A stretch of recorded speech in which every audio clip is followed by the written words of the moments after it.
베드로전서 2장 1절과 2절 말씀. 지난주와 동일한 말씀, 본문 말씀입니다. 우리 다 같이 봉독합니다. 시작. 그러므로 모든 악독과 모든 기만과 외식과 시기와 모든 비방하는 말을 버리고 갓난아기들 같이 순전하고 신령한 젖을 사모하라. 이는 그로 말미암아 너희로 구원에 이르도록 자라게 함이라. 아멘.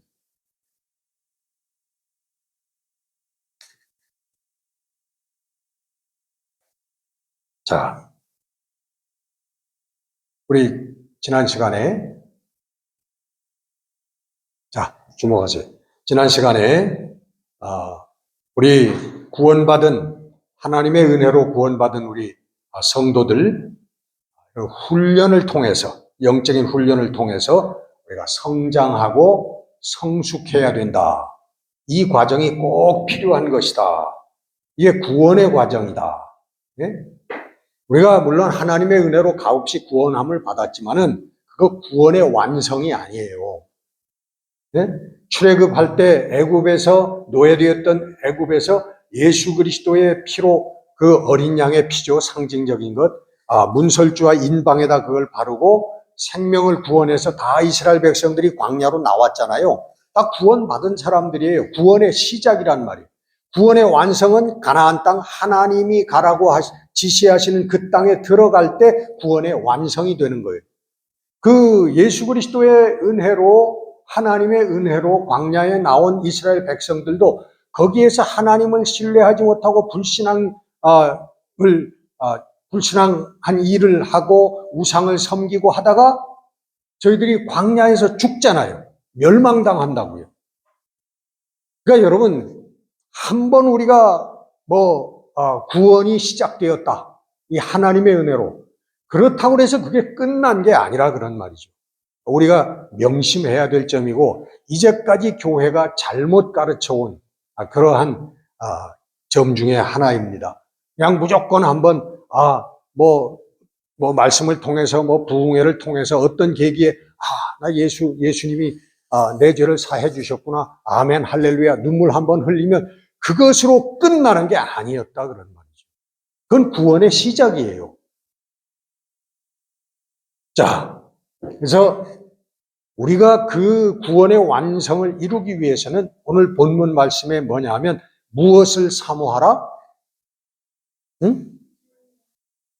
무엇을 사모하라 그랬잖아요.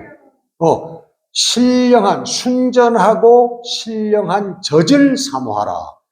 어떻게? 갓난아이가 그 엄마의 퓨어한 젖을 사모하는 것처럼 사모하라. 그렇게. 자, 여기에 신령한 젖, 영어 성경에 보면 pure, 순수하다는 거죠. pure spiritual milk. 이 밀크 발음을 잘해야 되는데, 전 처음에 미국 가서 밀크 했더니 마켓에서 못 알아듣고선 주지를 않더라고. 그래서 저기 옆에 사람한테 물어봤더니 미역이라고 그러래. 미역. 우리 미역, 그 바다에서 나는 미역.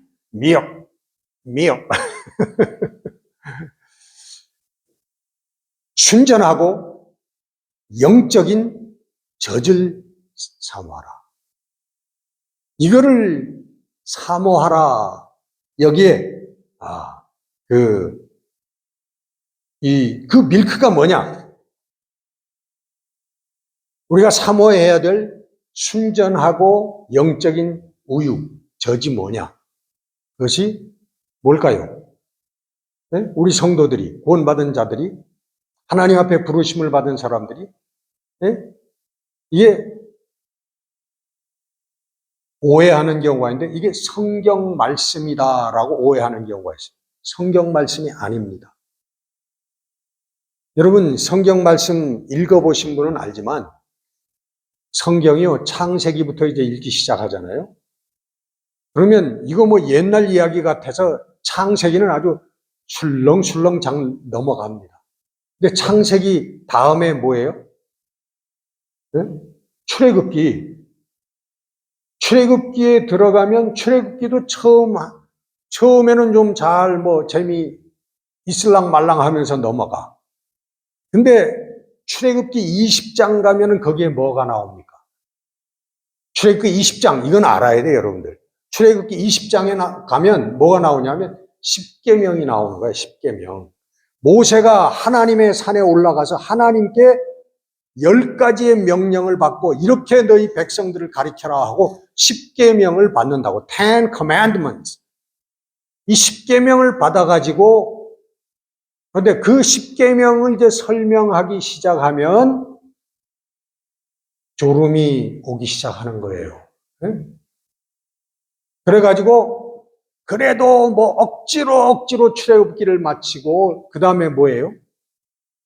네? 그 다음에 뭐예요? 이거 어떻게 해? 우리 교우들 이거 어떻게 해? 그냥 이건 성경은 그냥 저기다 두고 다니시니. 레위기. 그 다음에 레위기 들어가면 도저히 이건 진도가 안 나가. 성막을 지어라. 근데 무슨 가로가 몇 규빗이고 세로가 몇 규빗이고 높이가, 그다음에 그러고 들어가서 물두멍을 어떻게 짓고 분향단을 어떻게 짓고, 예? 그 만들고 어쩌고 저쩌고 나가가지고 그 다음에는 제사장의 의복으로부터 청실 홍실이 어떻고 예? 이렇게 되면은 이거 도저히 나갈 수가 없어서 딱 덮어버린다고, 성경을. 그러고서는 이게 10년도 가고 20년도 가고 그냥 지나가 버려요. 성경을 어디서 못 읽어요. 끝이야. 근데 어디가 하나님의 말씀이냔 말이에요. 여러분, 레위기 초반까지는 대충 다 읽었죠. 어디가 하나님의 말씀이야? 네? 속죄제, 언약궤를 몇 규빗 황금으로 칠을 하고 테두리를 어떻게 하고, 그게 하나님의 말씀이에요? 물론 다 넓게 보면 하나님의 말씀이라고 할 수 있어요. 네, 그러나 이 성경 말씀은요, 그 당시 옛날, 지금으로부터 한 4,000년 전, 아담으로 걸러면 6,000년의 역사를 올라가지만, 3,000년, 4,000년 전에 그 당시의 사람들에게 문화와 정치와 역사와 생활의 습관과 하나님을 어떻게 섬기는가 하는 그런 법도와 규율들을 쫙 적어놓은 거라고. 신약에 들어오면서 그 다음에 좀 더 신앙생활, 우리가 어떻게 하나님을 섬길까 하는 것에 대해서 초점을 더 크게 맞추지요. 근데 한마디로 얘기하면 우리가 갖고 있는 신구약 성경 몇 권? 네? 66권, 6땡. 여러분, 이 66권은 진짜 하나님의 말씀을 찾아가기 위한 설명서라고, 설명서. 아셨죠? 근데 이게 하나님의 말씀이라고 가르치는데 아니에요. 하나님의 말씀은 진리고, 하나님의 말씀은 진리이기 때문에 변함이 없어요. 시간이 지나도 변할 수가 없어요. 근데 이건 시간이 지나서 변한 말씀도 많고, 아직 이제 지키지 않는 그런 말씀도 이 안에 있어요. 그러니까 이게 진짜 하나님의 그 말씀은 아니라. 자, 그럼 하나님의 말씀은 뭐냐? 이 성경이 설명하고 가르치고 찾아가려고 하는 그 하나님의 말씀은 뭐냐? 여기 신약에 가서 요한복음에 가면은 이 말씀의 정체가 드러납니다. 이 말씀이 뭐냐? 자, 요한복음 1장에 보면 태초에 말씀이 계셨느니라. 창세기 1장 1절하고 비슷하게, 창세기 1장 1절에는 뭐예요? 태초에 하나님이 천지를 창조하시니라. 근데 요한복음 1장 1절에는 태초에 뭐가? 말씀이 나옵니다. 그 말씀이요, 영어 성경에 찾아보면 the word라 그러잖아요. word인데 대문자 word로 돼 있어. 대문자, 소문자가 아니라 일반적인 말이 아니라는 거죠. 근데 조금 이따가 설명하겠지만은 창세기 1장 1절에 하나님이 말씀으로 세상을 창조하셨단 말이에요. 네? 빛이 있으라 하니까 빛이 있었다. 하나님이 낮과 밤으로 그걸 갈랐다. 하나님이 무슨 재료를 가지고 천지를 창조하신 게 아니라 하나님이 말씀하시니까 있었더라 이거야. 빛이 있으라니까 빛이 있었더라. 그럼 하나님이 무슨 말을 쓰셨어요 그때? 하나님이 쓰신 말이 뭐예요? 옛날이니까 히브리어일까요? 이스라엘 백성들 히브리어를 쓰셨을까요? 아니면 요즘처럼 만국 공통어가 된 세계어가 된 영어를 쓰셨을까요? 여러분 생각해 보셨어요? 하나님이 무슨 말씀을 하셨을까?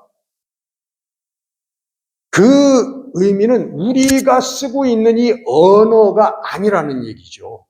하나님의 말씀이라는 게 우리가 쓰고 있는 말이 아니라는 거예요. 그럼 뭐냐? 그게 바로 요한복음 1장 태초에 말씀이 계시냐. 그 말씀을 뭐라고 했냐면 헬라어로는 로고스라고 되어 있다. 그 말씀이 로고스라는 거예요. 이 로고스라고 하는 건 진리를 의미하는 거고 거룩함, 완전함. 로고스는 그런 상태를 의미하는 거예요. 뭐라고 정확하게 얘기를 할 수는 없지 않고 그냥 로고스예요. 최고 그 지선.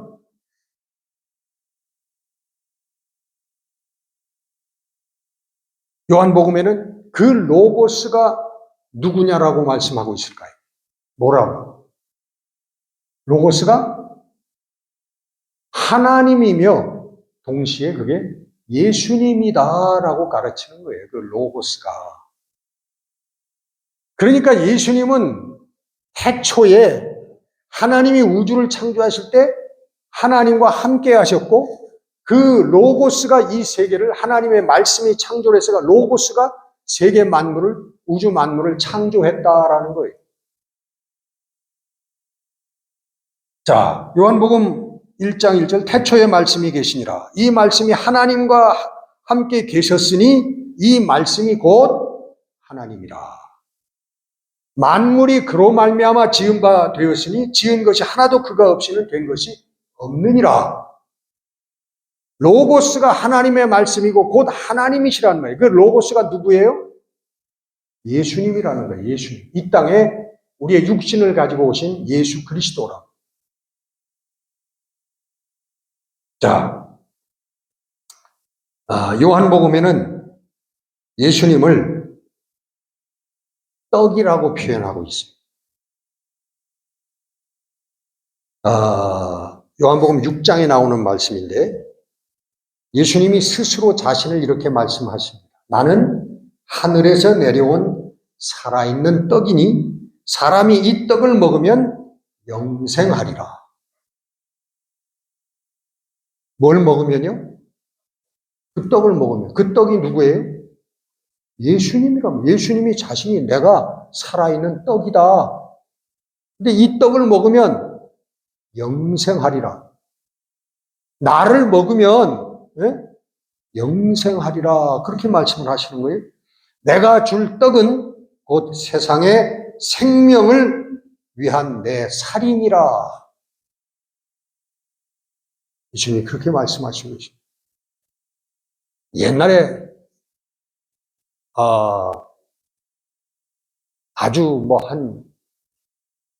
한 50년 전에 제가 본 책인데 그때 일본 신학자인지 목사인지 모르겠는데 일본 사람이 쓴 책이 예수는 밥이다. 그런 책이 있었어요. 근데 막 이 말씀에 의거한 거예요. 우리가 밥을 먹으면 살고, 밥을 먹지 않으면 죽는단 말이에요. 그래서 예수는 밥이다. 그렇게 그런 책을 내가 기억을 합니다. 그래서 오늘 성경은 뭐냐면, 내가 이렇게 얘기하는 것, 이렇게 너희들 훈련을 받고 성숙하고 성장해야 된다라고 얘기하는 것은 결론적으로 너희들이 하나님의 구원에 이르게 하려 함이니라. 오늘 본문의 결론이잖아요. 네? 베드로전서 1장 2절 본문 결론의 말씀. 우리를 진짜 구원에 이르게 하기 위해서 너희들은 신령한 젖을 사모해야 된다.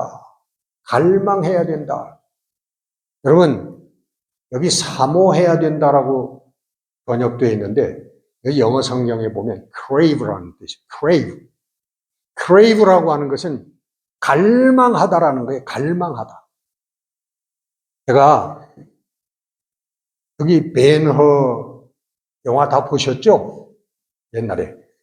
그 벤허 영화 저도 봤는데, 제가 그 벤허 영화를 보면서 가장 인상 깊었던, 지금도 잊혀지지 않는 장면이 하나 있는데, 그 벤허가 모든 것을 다 박탈당하고 노예선으로 끌려가잖아요.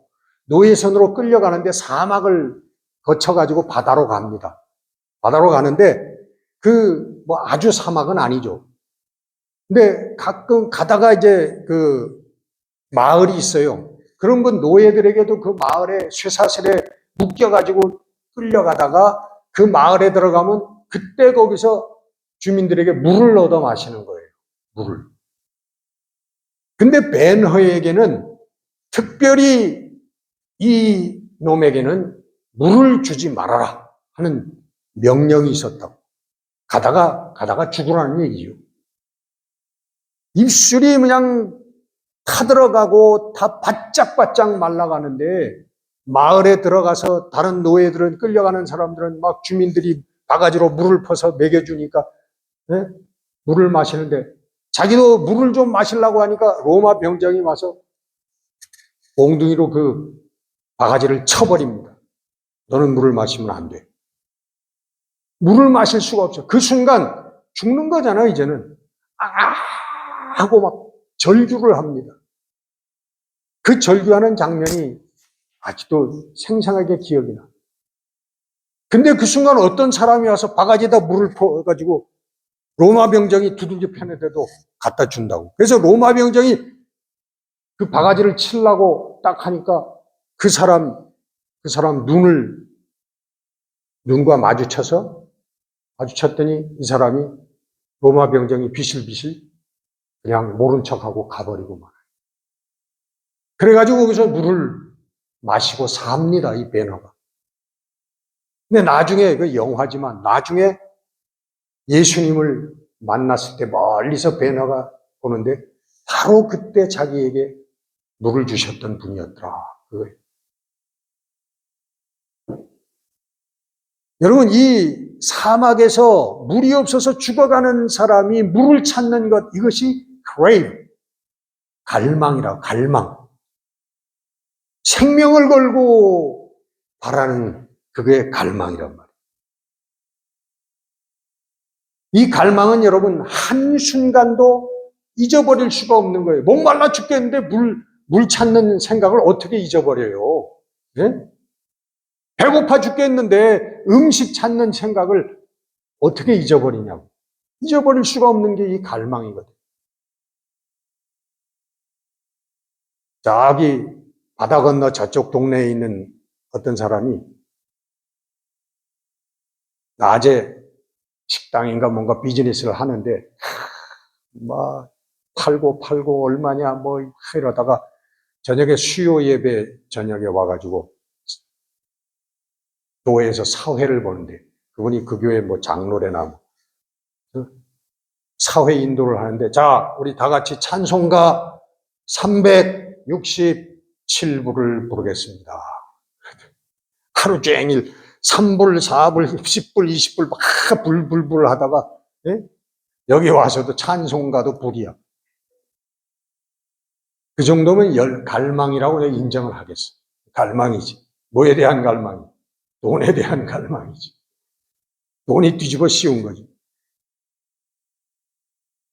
갈망이란 여러분 그런 거예요. 한순간도 잊어버릴 수 없는 게 그걸 원하는 게 그 갈망이에요. 우리 성도들은 눈을 뜨면 할렐루야. 지난밤도 주 안에서 재워주신 것 감사합니다. 오늘 하루도 주 안에서 우리 하나님의 사랑과 능력 가운데서 살게 하여 주옵소서. 그렇게 일어나는 거예요. 그리고 어디를 가든 직장을 가든 장사하러 가든 뭘 하러 가든 무엇을 하든 그 순간순간 하나님의 말씀, 하나님 예수님을 잊어버리지 않는 거예요. 예수님 이 자리에도 오시옵소서. 예수님 이 가정에도 오시옵소서. 내 사랑하는 아들에게도 오시옵소서. 우리 부부의 관계에도 오시옵소서. 마음속으로 여러분 그렇게 생각하며 사는 거예요. 이게 항시범이란 말이에요. 항시범. 네? 항상 기뻐하라. 쉬지 말고 기도하라. 범사에 감사하라. 이렇게 살 사람이 세상에 어디 있냐고요. 못하는 거야. 네?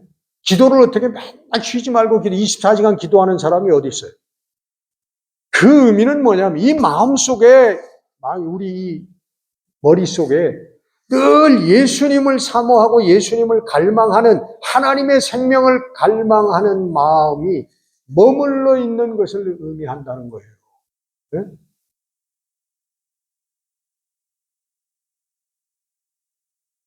여러분, 문제는 이 갈망이 그냥 생기지 않는다는 거예요.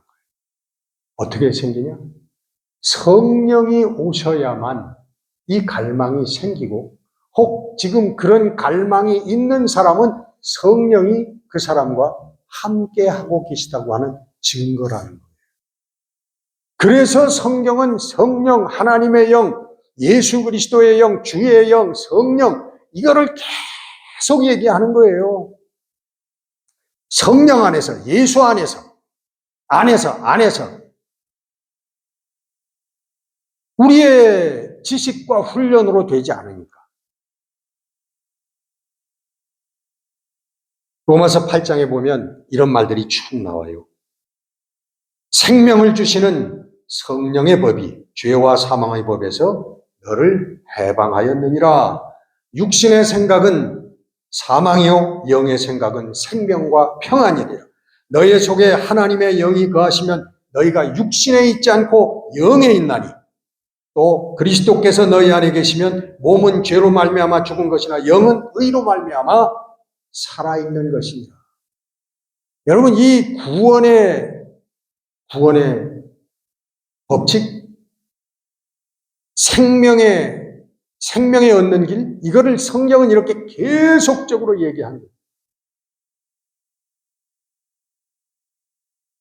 영이 아니면 죽는 거예요, 여러분. 육으로 사는 사람 다 끝나는 거예요, 육으로. 여러분, 자, 오늘 말씀 다 전했습니다. 지난 시간에 말씀드린 것처럼 우리는 하나님께 거룩한 생명회로, 영생회로의 초대를 받은 사람, 부름을 받았어요. 난 내 발로 왔는데 그런 사람 혹시 있을지 모르지만 그러나 그 발목을 여러분 마음을 움직여 주신 분이 하나님이시고 성령이시고 이 자리에 계신 게 여러분 하나님의 그 은혜의 초대를 받은 증거라고 제가 말씀드렸죠. 여러분 성령이 여러분과 함께 하십니다. 그 성령을 느끼셔야 돼요.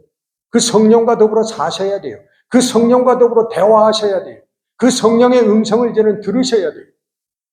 그렇게 사는 겁니다. 그러면 그게 영적인 훈련이 되는 거예요. 어려움도 우리 세상 사람들과 똑같이 당하고 여러 가지 병도 걸리고 여러 가지 다 있지만 그러나 그 속에서 성령의 음성을 들으면서 일어나고 또 역전하고 희망을 잃어버리지 않고 결국은 최종적으로 우리 성도들은 이 땅에서도 승리하고 하나님의 영생을 쟁취하는 그런 사람들이 되어지는 겁니다. 여러분, 예수님을 향한 우리 갈망을 여러분 가지고 영적인 성장을 이루면서 하나님의 영원한 생명을 쟁취하는 여러분들 되시기를 바랍니다. 기도하십시다. 살아계신 우리 아버지 하나님, 오늘도 하나님 말씀을 통해서 이 애타게 하나님의 성도들을 부르시고 영원한 하나님의 생명, 하나님의 나라를 주시기 위하여 열망하고 계시는 것을 저희들이 압니다. 이 하나님의 마음을 깨닫게 하시고 이 성령과 더불어 우리 대화하며 성령의 음성을 들으며 성령을 쫓아 살 수 있는 이 영적인 하나님의 자녀들이 되게 하여 주시옵소서. 우리 주 예수 그리스도 이름으로 감사하며 기도드렸습니다. 아멘.